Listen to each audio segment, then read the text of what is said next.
Okay, please pronounce your surname for me. Gwebindlala. It's or the maiden surname. Oh, so the one I was using is not the correct one. It's my maiden surname. Oh, yes. okay. Yeah. So what do people call you? Your title? Nosintu. Nosintu. Gwebindlala. Nosintu. Nosintu. Okay. Gwebindlala. Gwebindlala.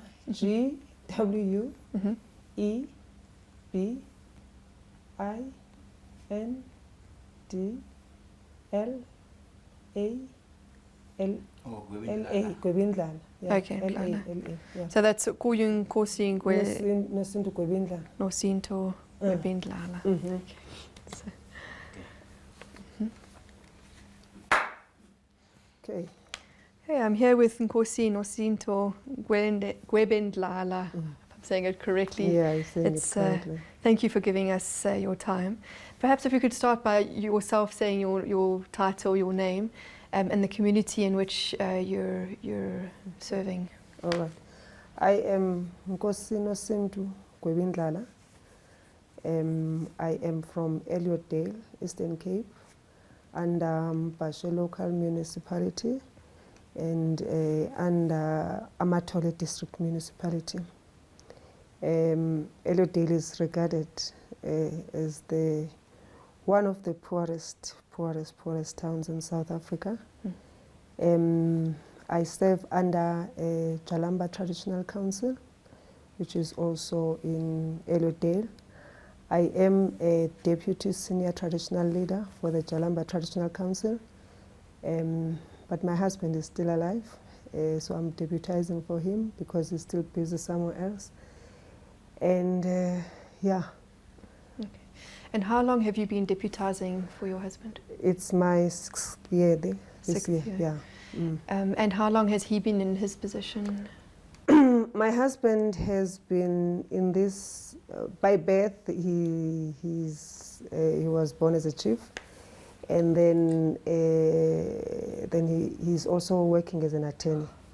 So when his dad passed on, that was 35 years ago, his mom became a regent for him, because he was still at school, he was still very young, and then he finished school and then he started working. Then after, when was it, 7 years ago, and then the mother decided to retire because she was old, and then he took over his rightful place. So he's been there since then, but he was appointed in the Provincial House of Traditional Leaders in Bisho as an executive committee. So there had to be someone in his place to replace him. So that's why I'm serving as his deputy.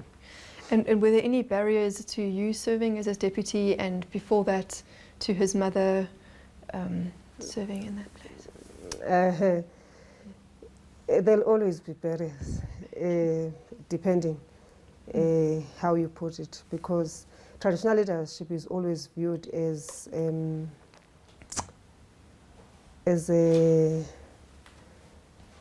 a job, not a job, but it's always reserved for men.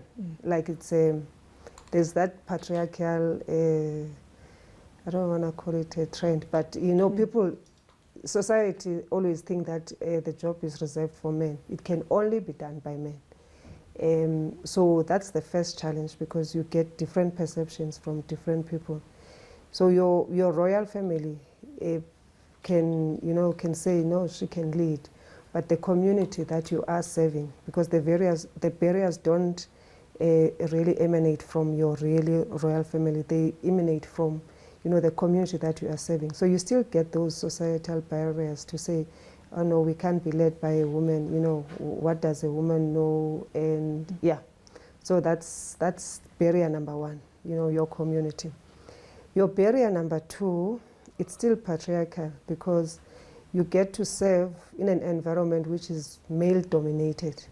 So your other colleagues as well will say, we cannot be working with a woman, or in their little minds, I always say little minds, I'm sorry, but yeah, in their minds, they think that a woman is supposed to be in the kitchen, is supposed to, bear children. A woman cannot be a leader. Even if you're sitting with them, they will think that, let's say we are in a meeting, and then they still think that because you are there, you must be the one who's making coffee, small things like that. But it's just embedded on their minds. So yeah, those are the barriers that you face.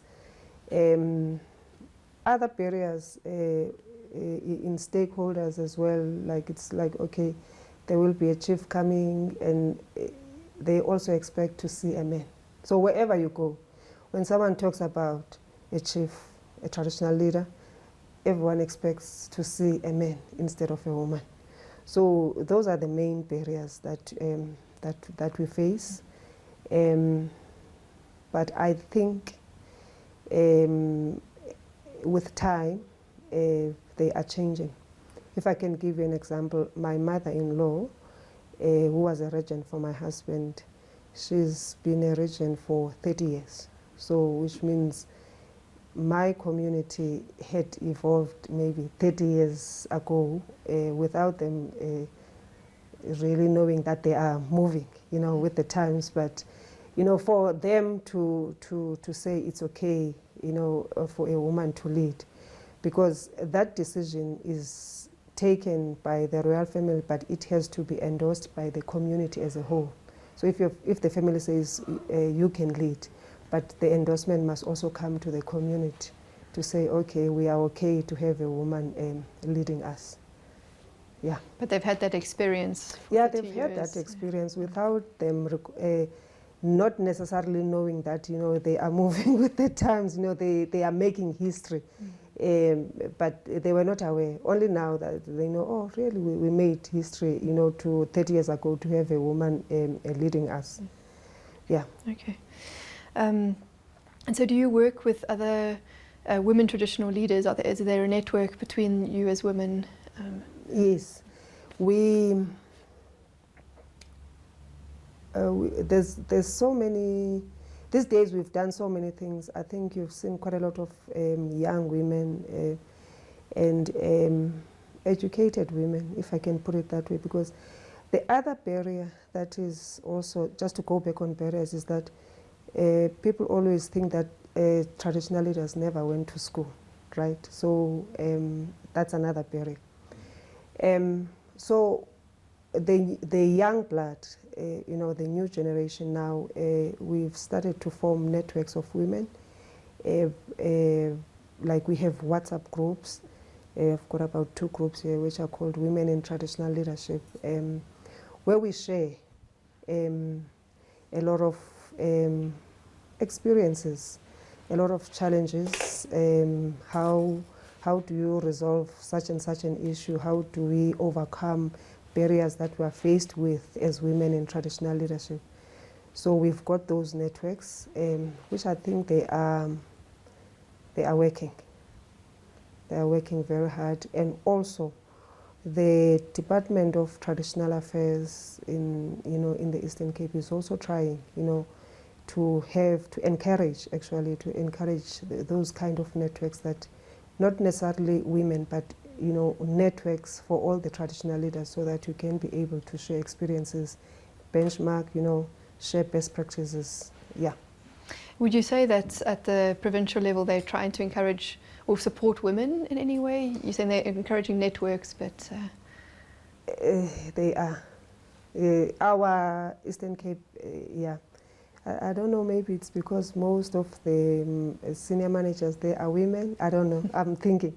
But, we've got, our capacity building department, which always, encourages us, to study, give us workshops. We've got various directorates, like your community building directorates, which encourages us to be, to work, in unison as a group of women, so that we can be better traditional leaders, if I can put it that way.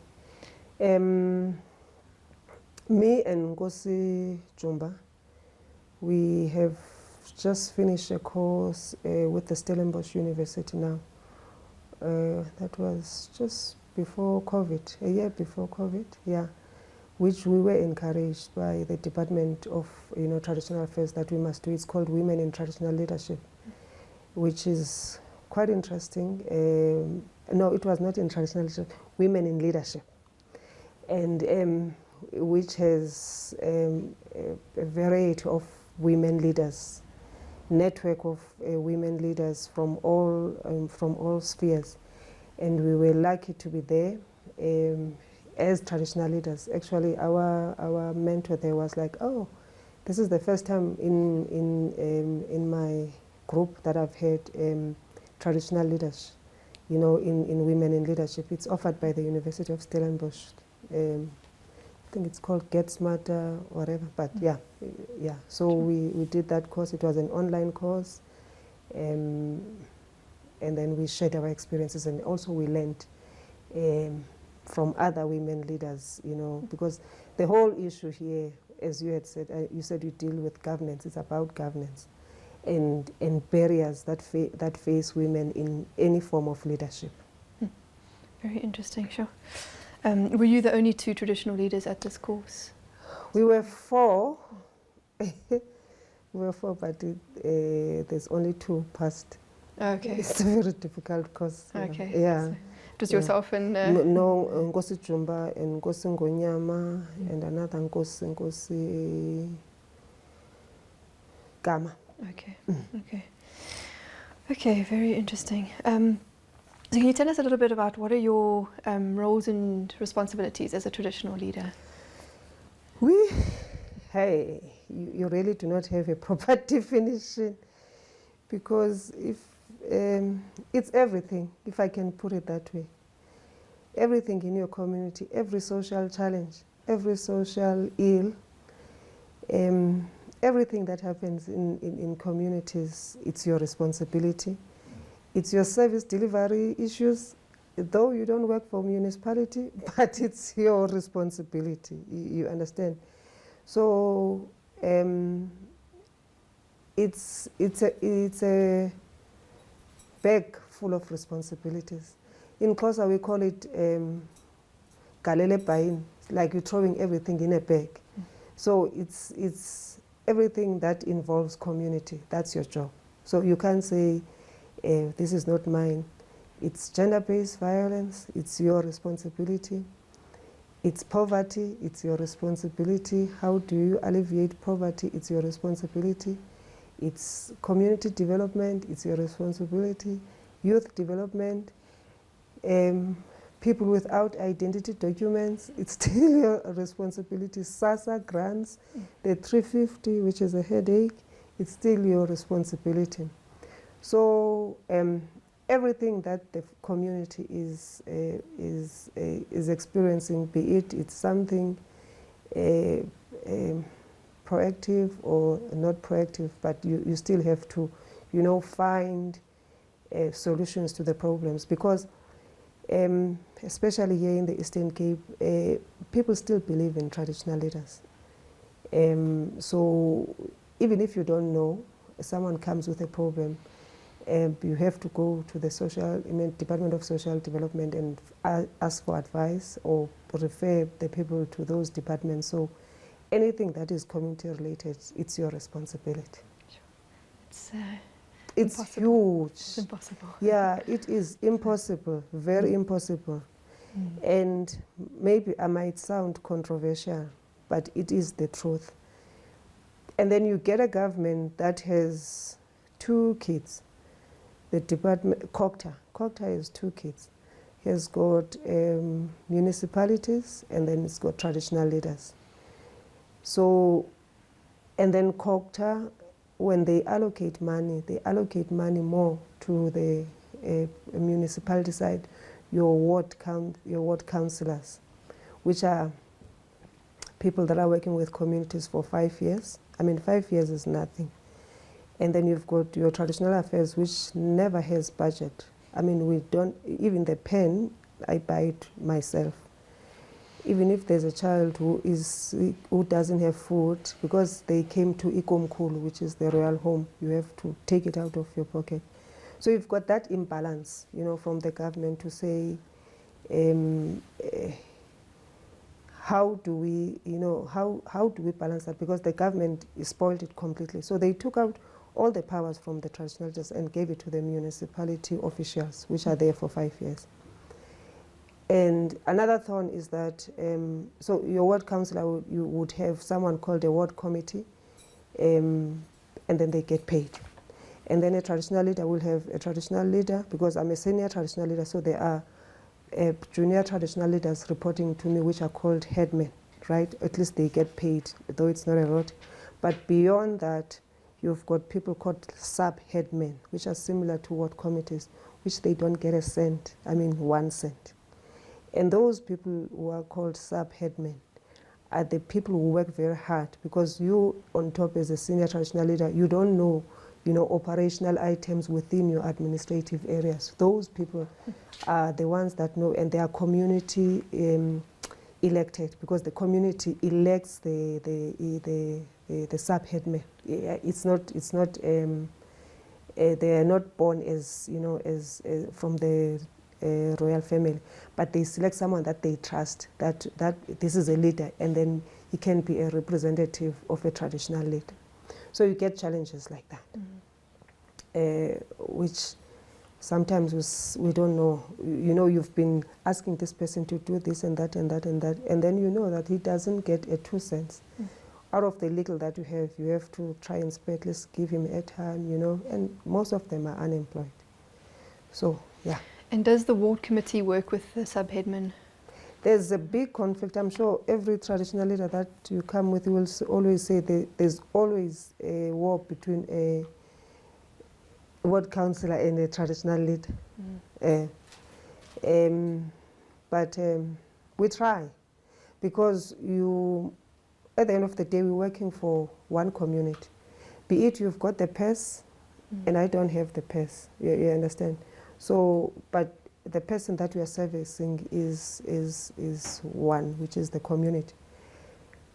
And I always say, if two bulls fight, right, the grass will suffer, and the grass is always the community. So, so if you fight, but we do fight, but try and find amicable solutions. You understand, so that people do not suffer at the end of the day.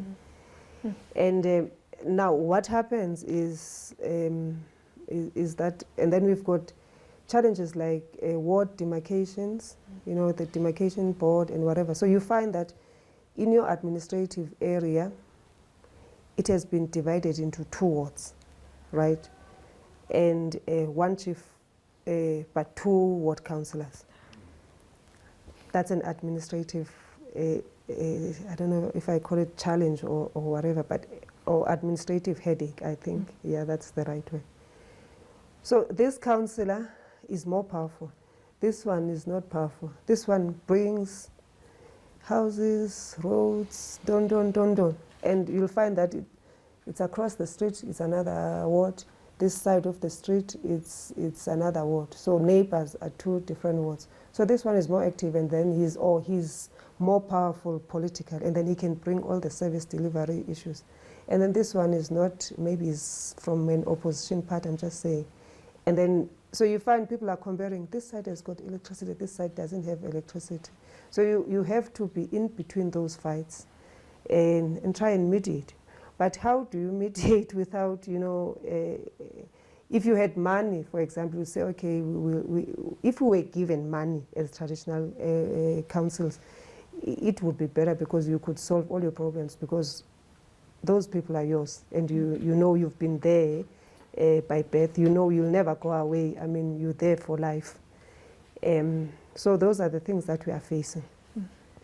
From what we see at the community level, the community members expect traditional leaders to be able to provide all these things, and they don't realize that you don't have access to the funds. No, we don't have access to the funds. We don't get budget from the provincial, actual money to say, okay, you are from Jalamba Traditional Council, you've got 37 local communities to serve, at least you can, try and help them in this way. No. So all you do is to be running around, to say, okay, Home Affairs, please help, and don't, and then they all tell you, oh no, we don't have budget. Oh no, we don't have budget. But the problem still persists, you understand? Oh no, it's the end of the financial year and whatever. And you believe, hey, I could have helped this person. If I was sitting behind that desk, me as a social worker, I could be helping. But as you go along, I think with the traditional leaders that you've interviewed, you find that most traditional leaders now are opting to have non-profit organizations so that we can go and beg. Literally, we go and beg. Because if you go and use the traditional council name, stakeholders tell you, no, but you are a government entity, right? You should be getting budget. There's always money budgeted for traditional council. If Minister Kotongwana is talking, he's always saying, oh, there's money for, but we never see the money. So we find you've got the passion for your people. You don't want your people to suffer. Now, what do we do? So we've started establishing NPOs. It's from the network of all the traditional leaders. So we've got these NPOs which we use to try and get money. It's not a lot of money.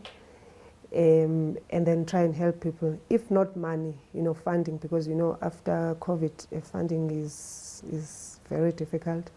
But try and form partnerships, stakeholder partnerships with whoever shares the the synergy with you, who's into rural development, and say, okay, I've got, because the greatest asset that we have as traditional leaders is community and community mobilization, right? So you'll find that other people have got their money in the purse, but no community mobilization. So you'll find that they don't even use those funds, maybe, whatever. So we try and form those, partnerships so that people can, can get help. Mm-hmm. Yeah. So in our traditional council, we also have our own NPO. It's a new baby. And it's called the Nosintu Gwebindlala Foundation, which is under my name, and we call ourselves the voice of rural communities. So we do advocacies, awarenesses, but basically work on social welfare and social challenges. Ideally, we had thought that we will be working on issues like gender-based violence, whatever, youth development and whatever. But as we said, we're thinking, hey, so many people, it's interesting. You'll always think that everybody has got an identity document. But you'll be surprised that people do not have in our communities identity documents, which is a gateway to everything in life that you can think of. So you find a 60-year-old without an identity document. So the 60-year-old has got 6 kids. So all those kids don't have identity documents. Then the 6 kids have got their own 6 times 6 kids. So that's 36 kids without, any form of identification. So there's a gap. So they are missing out on the social world. So there's no grant in this home. The elderly is not getting, the social grant. Then when you dig deeper to find out about why don't you have identity documents? No, my mother passed on. And then I said, okay, that's great, which means we'll have a death certificate. I say, where's your death certificate? We can go to Home Affairs. I say, no, she never had a death certificate. Why? Because she never had an ID or whatever. So we deal with that. I don't want to call it a generational case. I always call it a generational challenge. Because it's generational. You get young kids at grade 12. Right now we're busy with grade 12s with no identity document. Imagine a grade 12 without an identity document. And the government is still saying on the other side, all grade 12s must have we no longer accept birth certificates for grade 12s. You must have an identity so that you can identify yourselves. You understand? So otherwise, Umalus won't give you the certificate. You see all these problems. And so you have to go back and do late registrations of births. And then still Home Affairs will go and say, oh, because most of our people are immigrants. Some are in Rustenburg, some are working in the farms, citrus farms, fruit farms in Ceres and whatever. Maybe you got pregnant in Ceres, for example, or Capewood. And then you decide to come back, and you don't have an identity document. Then you come back with the child, right? And stay at home because there's no money there. You haven't registered him, the child. Home Affairs comes and say, oh no, this is a late registration of birth, right? Because it's done after day 31 of being born. And me as Home Affairs, if you are doing a late registration of birth, you can only do it in the town where you were born, which is in the Western Cape. How are you going to get, if you don't have this thing, to go back to the Home Affairs in Ceres, or Grabo for that matter, and get that child, to get a birth certificate?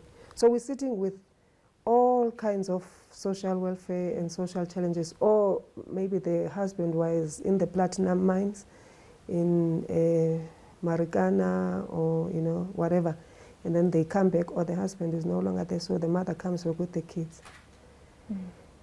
How are you going to go back to Northam, for that matter, to go, because you don't even have 2 rands to buy yourself a loaf of bread.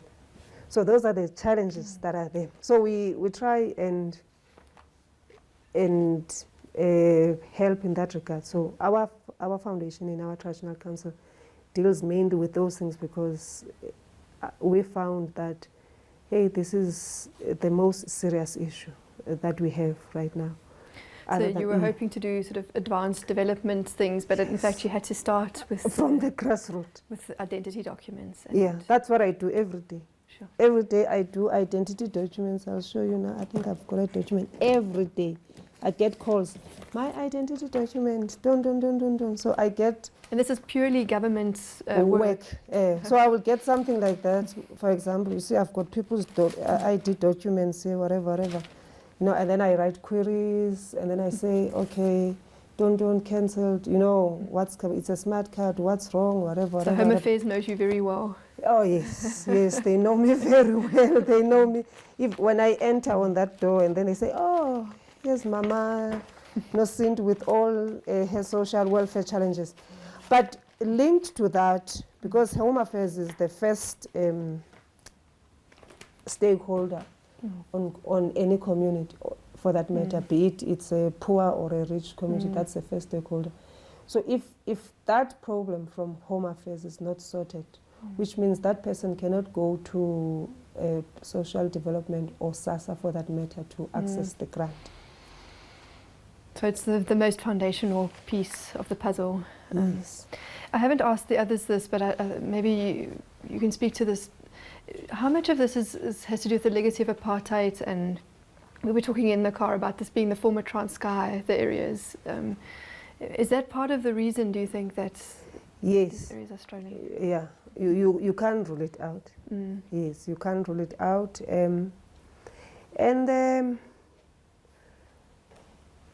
And post 1994, right?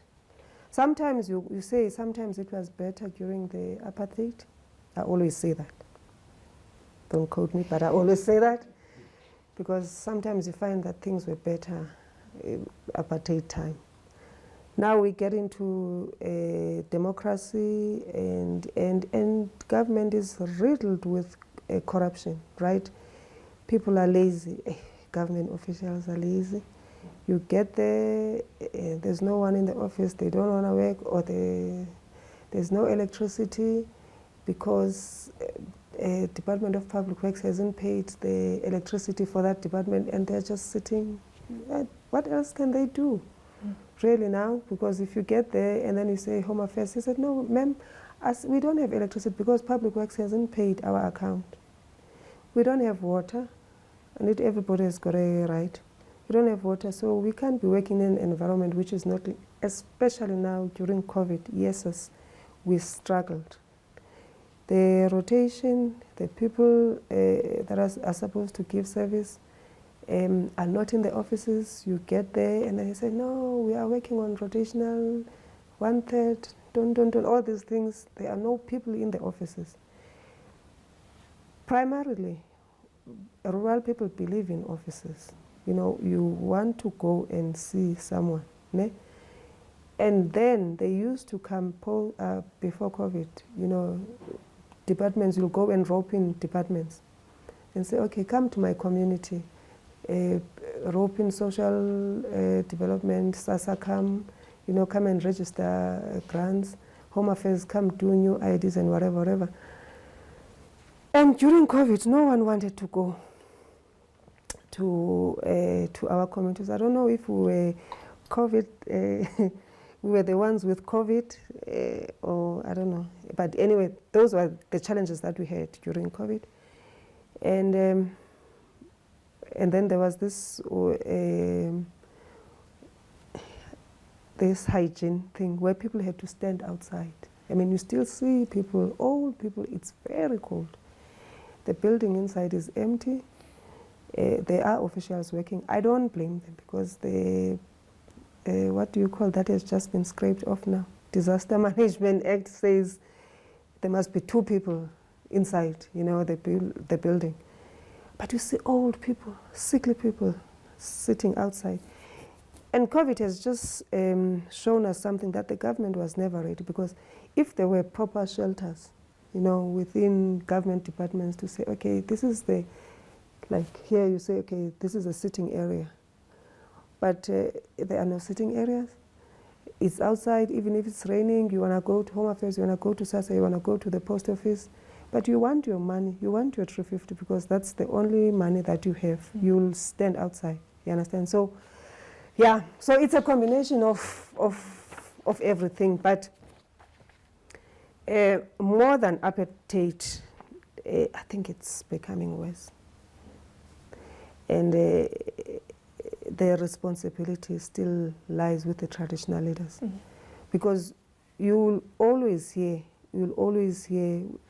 my husband always say, I'm not sure if we are firefighters or ambulances, because every time when there's a problem, you must always listen to this. You'll always hear, even if it's whoever, David Mabuza, or whatever, say, traditional leaders must help us. You've always heard that, nah?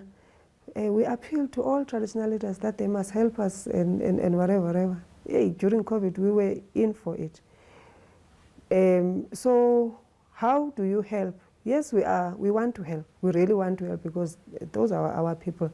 But how do you help without means of helping? Because we don't even have government cars. You have to use your own car. There's a problem there.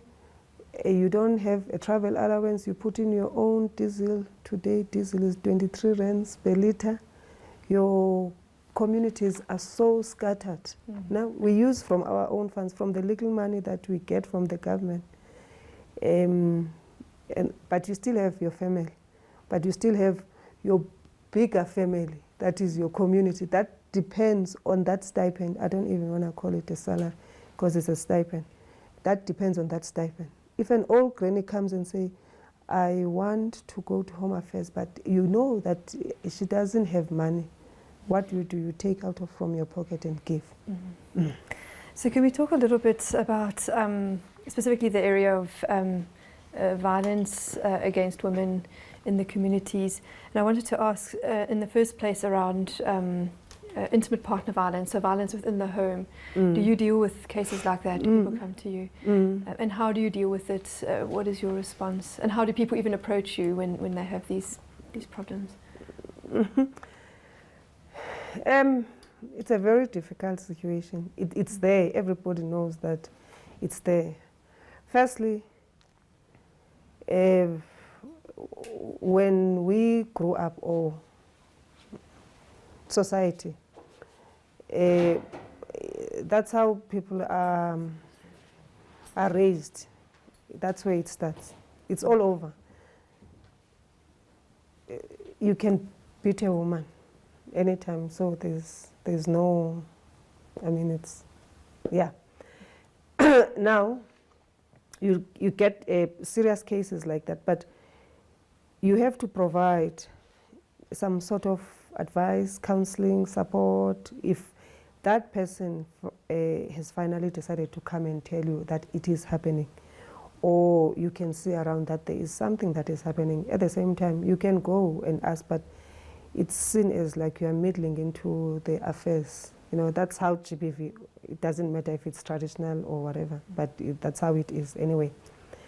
But when you do get people that, you know, that have decided to come and tell you, you know, I have a problem, and then you start getting help, get social workers involved, and try and, you know, bring two families, because we do what we call restorative justice in most cases. The traditional courts bill says you must do restorative justice, but when you see that it's out of your way, it involves killing, assault, blood, because on the traditional courts bill it says anything that has to do with crime, blood coming out, whatever, it's no longer our case, right? You cannot try and so go and report it immediately to the, you know, to SAPS or social workers and say, look, there is a case like this, please attend to it.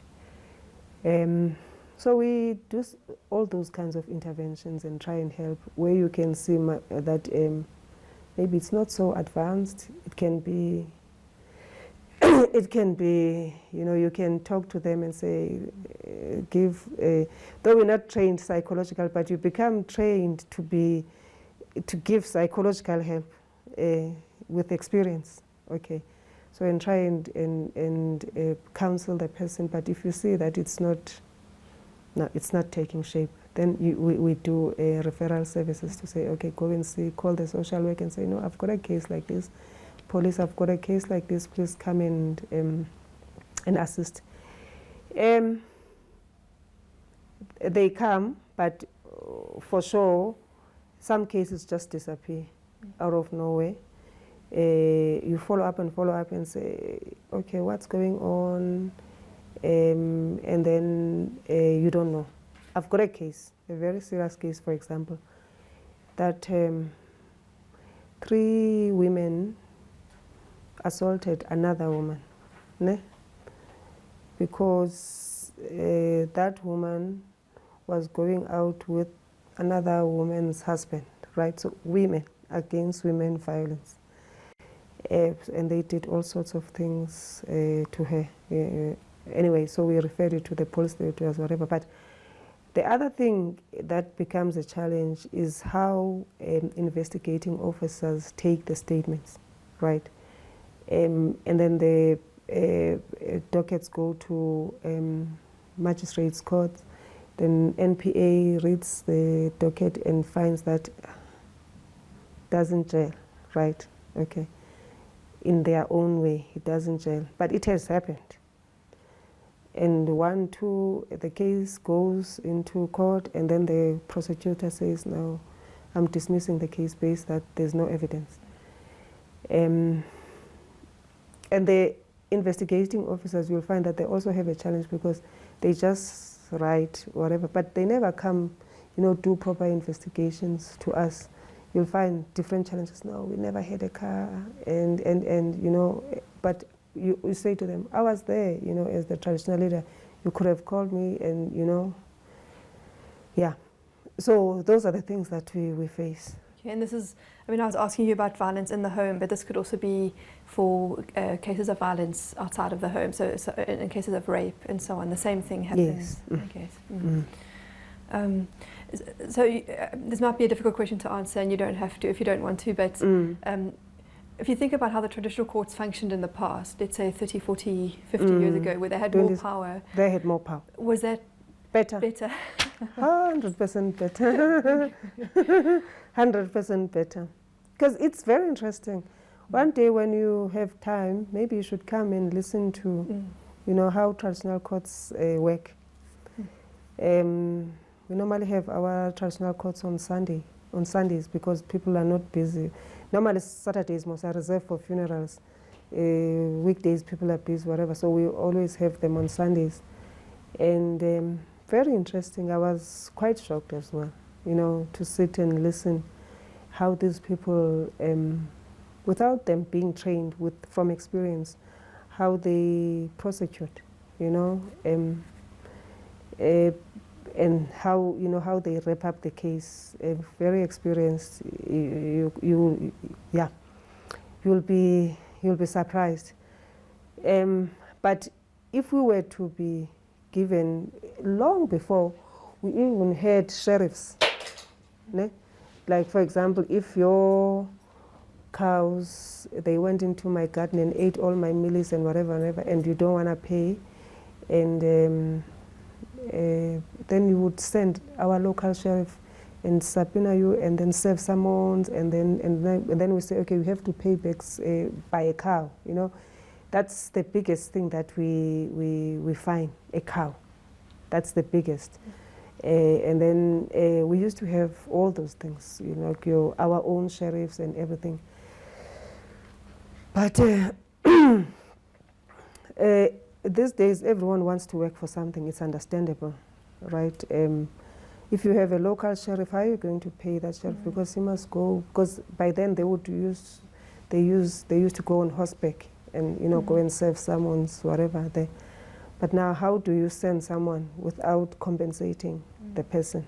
You understand? But we still have our traditional courts, you know, like your local issues and whatever. But things that we think that we're not competent to do, like your murder cases, rape, you know, assault, where there's blood and everything, then we refer those.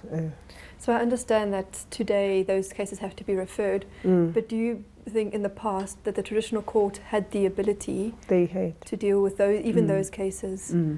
Just one of the people we interviewed mentioned that in a culture, customarily or culturally, it's not okay to speak about rape, for example, in a public forum. Used to be. Okay. It used to be. And times are changing. Rape is very rife now. I mean, long time ago, rape was something that happens in once in 10 years, for example. But now rape happens every day.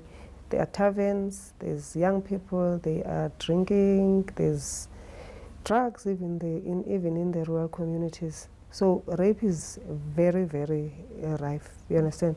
So we talk about issues. It's you know, to run your community properly, you must talk about issues at hand, things that are happening. Demystify the myths and the taboos.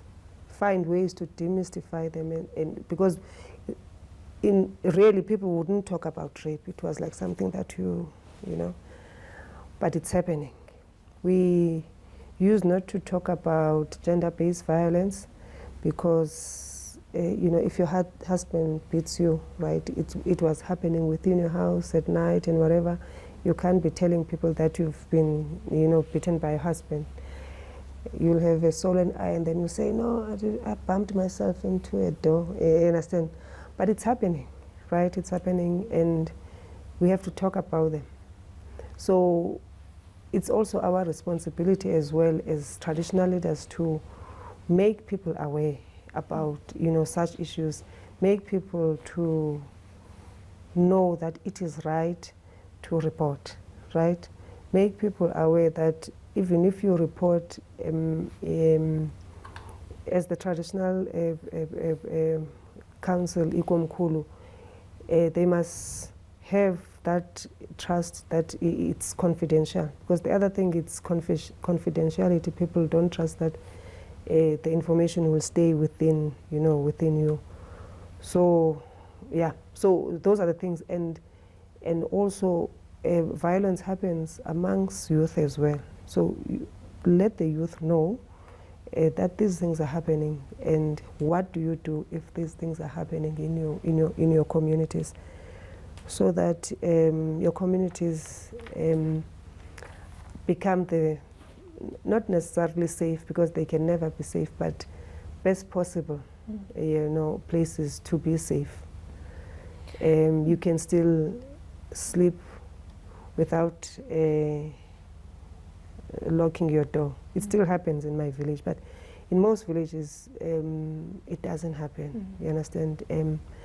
We get people, old women being raped, you know, in some villages. I'm still lucky, I haven't heard that. Some villages you still get people being killed because they are ugly, and they are called, they are witches, you know, they're practicing. Because you're dark and black, and then as you age, you know, you become ugly, really. And then you're being called a witch, you know. So it has happened, I think, somewhere here in Lady Frey, where they killed a lot of people, you know. Try and engage, teach people that there are things called, what do you call this thing where your mind goes back to becoming a child? A dementia. Dementia. Yes, try and teach your communities that there is something called dementia, because in our communities, because with dementia, your mind reverses back, right?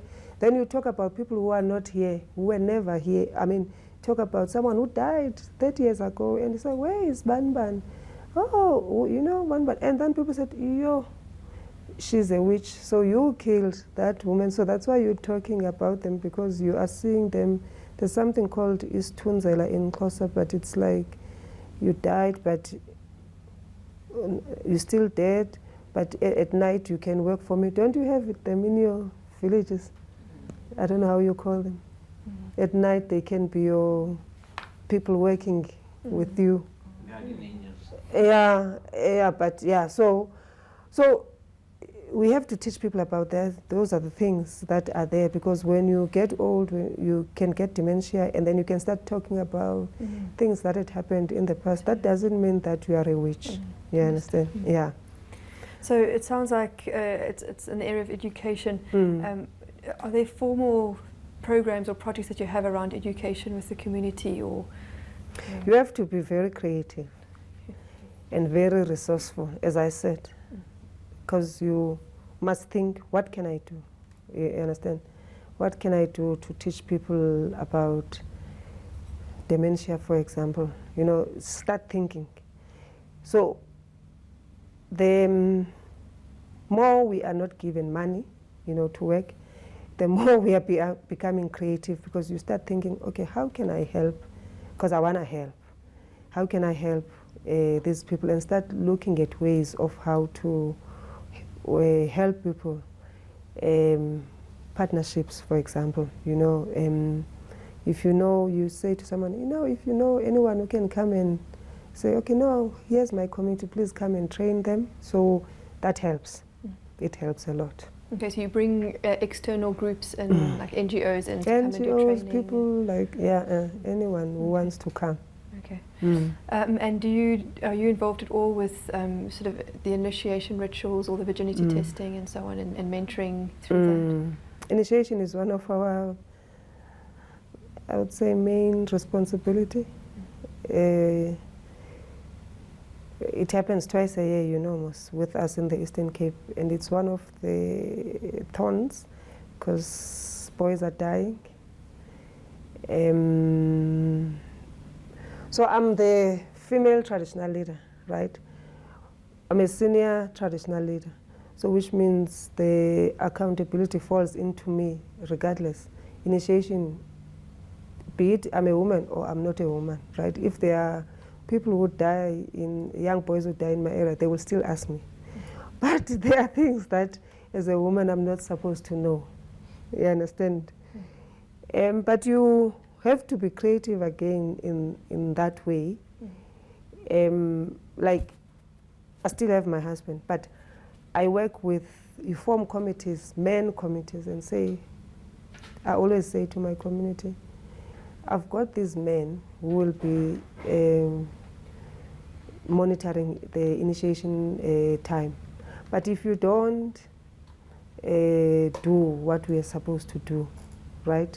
If you don't do what you are supposed to do, then I will go myself. And then men start saying, no, a woman can't come and, you know, understand. So you have to be trying and yeah.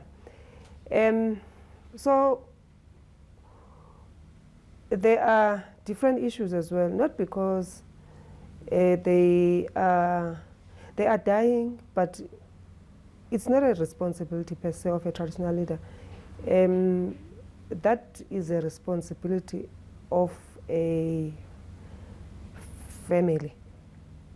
Because I always say to my community, you cannot take your child to hospital and then you don't visit them. Ne? Because that's, you are sick in a way, you understand? So what causes lots of deaths is that people will take, in the first place, they don't do proper research. They will take a traditional surgeon that is not properly registered and don't follow the rules. Things have changed. In the olden days, you used to go there, don't drink water for 7 days. People were not sick. You know? People are sick now. Even a 7-year-old, 15-year-old can be diabetic, can have TB, he's HIV positive. So everyone and anyone is on chronic. Everybody is on chronic. So so things have to change, you understand? So allow those things to happen. You know? But apart from the risks, do you think that these are opportunities also to teach or mentor the young people? Yes. Do they have a position to play? You can talk about those things. Call them, because what I do normally during the before pre-initiation, I normally call all the boys who are going to go on initiation. Just a meeting, and then we sit and talk, have a dialogue, and say, okay, these are the things that I expected. What do you expect? You know, you hear some other things.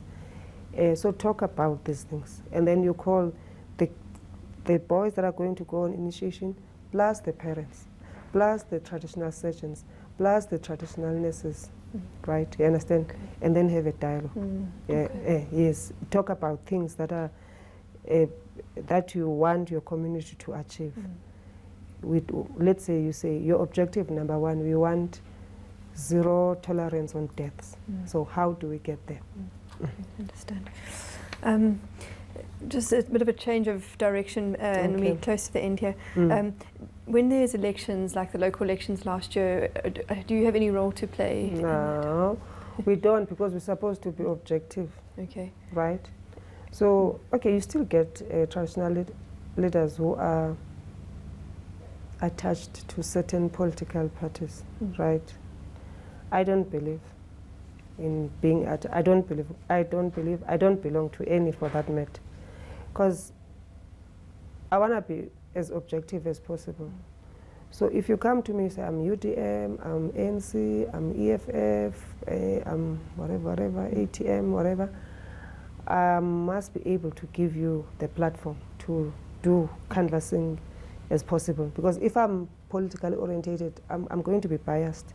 And then I won't allow other people to come. So I believe that you must be as objective as possible and let people choose what they want to choose. But the problem with elections, or with IEC for that matter, is lack of social facilitation. Because you must teach people why they should vote. You understand? Because now we have lots of service delivery issues. People sit there and then they tend not to go and vote. Now they don't understand. You must go and vote for the person that you believe that will do the change. You understand? So for me, if I was whoever, I would still go back and teach people why they should vote, and so that they can be able to choose the person that they think will be able to, you know, to do the change. Otherwise, the same people get elected, same political party gets elected every time. I don't know if you've heard during that when we had our elections, and then the ANC always wins most in our rural areas. It's because most of the people who vote are old people. Young people, they don't go and vote. So the old people, they were trained. You remember when we first started to vote, they were trained. They are illiterate, right? But they were trained. Every time you go there, You must look for the wheel and the and the shield. You understand? So it's always embedded in their mind. So every time they go and vote, when it's voting time, only old people go and vote, and they go in there and then they choose that sword and the shield, whatever it's called. So education was done long time, but now they're no longer doing education. So yeah. Okay.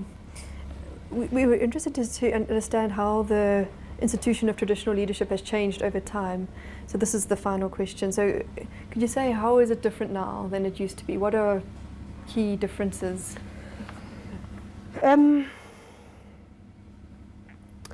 Fresh minds on traditional leaders. I don't misquote me and say they were not fresh, right? But it's young people, I think, now. People who are aware of issues, you understand? So we change, you know, even in terms of, you know, how to run a community, because democracy has changed a whole lot of things. So it's pointless becoming rigid. So you need to move with the cheese. You know, remember that book, Who Moved My Cheese? So we have to move with that. Most traditional leaders, most of them now, young, learned, you know, you'll find some have been lawyers and whatever. So some of them really have gone to school and then they see things differently. But though we are young, learned and whatever, we don't want to compromise on the traditions and customs, right? So you still preserve your traditions and customs the way they are, but change the way we think and the way we do things, and so that we create, you know, better communities. This is not on the interview schedule, but why would you? I mean, women are fighting to be traditional leaders, even though the stipend is low and it's an impossible job. Why are people fighting to take these positions? Because they think there's a lot of money. Until you get there, you will cry if I tell you how much is it, but I won't tell you. They think that there's a lot of money until you get there. But women themselves who know that the stipend is low, why are they choosing to give up being a lawyer or to give up? Why are they fighting? Because you want to maintain and grow. You know you don't want it to fall away. You understand? Preserve. I think you want to preserve that status. It's always going to be there, but you don't want it to diminish. You understand? So if I can make a change, you know, when you want to make a change, it doesn't matter. You can be earning millions of rands, but if something in you says, look, I want to make a change, ne? You can leave your high-paying job. Like, I've left my high-paying job. I used to work in Johannesburg. So you leave your high-paying job and come and make a change. So you'll find that most people now are more passionate about developing their communities, giving back. I think that's the right word. Have developing communities. It's not easy, with or without government, because we've realized that now if you're going to sit and wait for government to develop your community, yeah, it's going to take forever. Obviously, we can't be all messiahs. I can't build a road, for example. You know, I can't build a road, but I can try and, you know, try and find ways that things are done. You know, if there's no clinic, like now, there's no clinic in my village, but try and, you know, knock on all doors to say, you know, this is what is needed in our community. So we need to be voices of our communities. I think that's more important. No, thank you. I don't know if from your side if you still had... I don't know if you see things differently. Did you say from Ghana? Is it happening? Do you have lots of women there?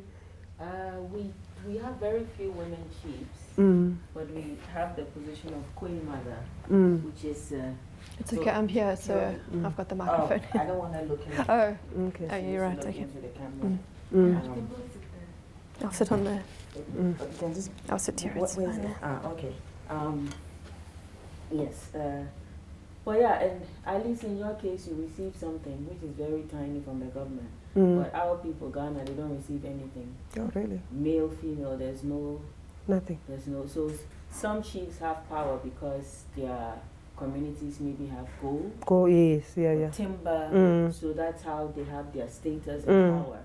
But if you are from a community that doesn't have any resources, yes, so then they also struggle. Okay. Yes. But I just had a couple of quick questions. No problem. What's your level of education? You, me? Oh, lots, I don't know. I can't even. Ideally, I've gone up to, I did a National Diploma in Public Administration, which I didn't use. Okay, I used it. Not necessarily to go and work for government. Then I did BTech in Business Administration. Then I was thinking I'm going to do MBA. I don't know what happened. But I did, I've got a management development program with Stellenbosch University. And a lot of short courses in leadership and whatever. I was thinking, I don't know, I'm still thinking. I thought by now I would have done Masters in Developmental Studies. I don't know, it's 6 years now I've been thinking about it. Or social work, I don't know. I'm not sure, but maybe developmental studies would work better. I also want to be a lecturer. I don't know. There's so many things that I want, so I'm not sure. Okay. Yeah, so that's my level of education. Yeah, and I'm a very curious person. I do a lot of reading. Any reading does work for me. So it goes with the being curious. So I want to engage. I don't want to be, if we're sitting in a group with people and then people start discussing something and you don't know. So I want to know, I'm that kind of person, and to be able to contribute, something and learn. So I love learning. So yeah, that's me. What you said you left your hands with? Because I got married to this chief. What work were you doing then?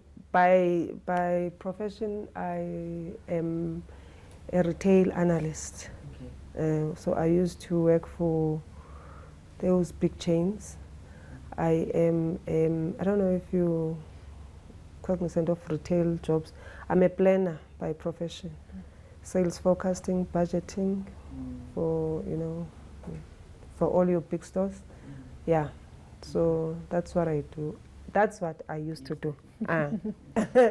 Then, yeah, so I met my husband. Yeah, and then I relocated. And then I left my job. That was in 2007. So I've learned all this whole thing, traditional leadership, community development. Okay, I'm from here. This is my home. This is where I was born. This is my mom's house. But I stay in deep rural in Elliotdale. So I've learned everything in this space between, let's say, because 2007 I had my baby, let's say when my baby was 3 years old. So I started taking interest in my husband's, whatever. So I've learned all this, let's say, ever since I got married in 2007 up until now. So I don't have 20 years experience now, yeah. But I learn every day. I believe in learning. I've got mentors in traditional leadership, women in traditional, like Mamu Mhlawuli that you were asking about. Yeah, I believe in networking. You say this is your mother's house? Yeah. But the community which you are traditional leader, where is it exactly? Not far from Tata. So you don't live there? I do. You do? Yes.